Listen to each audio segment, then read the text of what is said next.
الشتاء دخل علينا والناس كلها قاعده في الدفايات وكله قاعد في السراير وتحت الحفه وجعان وعايز ياكل وبيقول لك اتصرف يا عبد الرحمن.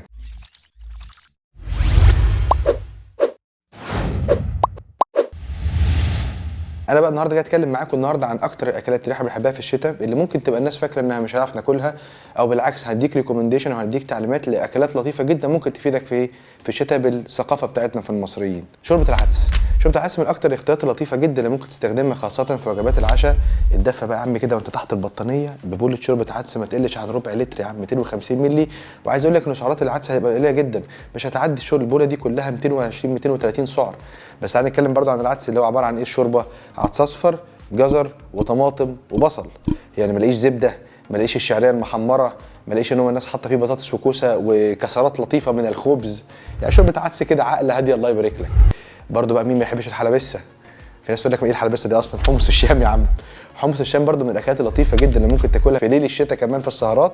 واحنا بنتكلم عن حاجه برضو الحمص المسلوق سعراته مش عاليه جدا. انت عشان تاخد 100 جرام حمص مسلوق وده كميه مش قليله مش هتعدي 160 165 سعر حراري، مع شويه بقى دقه كده جميله، شويه شطه وشويه فلفل وشويه ملح. مش عايز اقول لك يا اخي بص الواحد يتدفى من الكلام.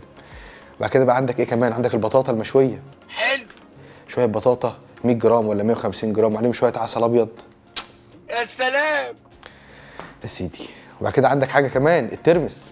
الترمس برضو من الاكلات اللطيفه جدا الناس ممكن تحب تاكلها في الشتاء وبتحب تاكلها في ليل الشتاء كمان.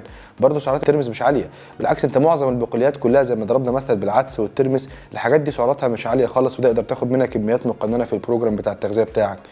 فكره برضو لطيفه جدا التوست المحمص اللي ممكن تحط عليه زبده فول سوداني او تحط عليه عسل ابيض وعليه زبده فول سوداني. برضو قطعه التوست الواحده سعراتها مش عاليه وفي نفس الوقت لما تتحمص تبقى سخنه ولطيفه جدا وتحط عليها زبده الفول السوداني والعسل تقدر تبقى تشويس لطيف جدا او بديل في الفطار. من الحاجات اللطيفه جدا ممكن تقدم لك في الشتاء كمصدر لطيف للدهون. الحاجات دي فعلا ممكن تبقى عامله ثيرموجينيك افكت شويه تحس انت ايه دافيان مع الاكل.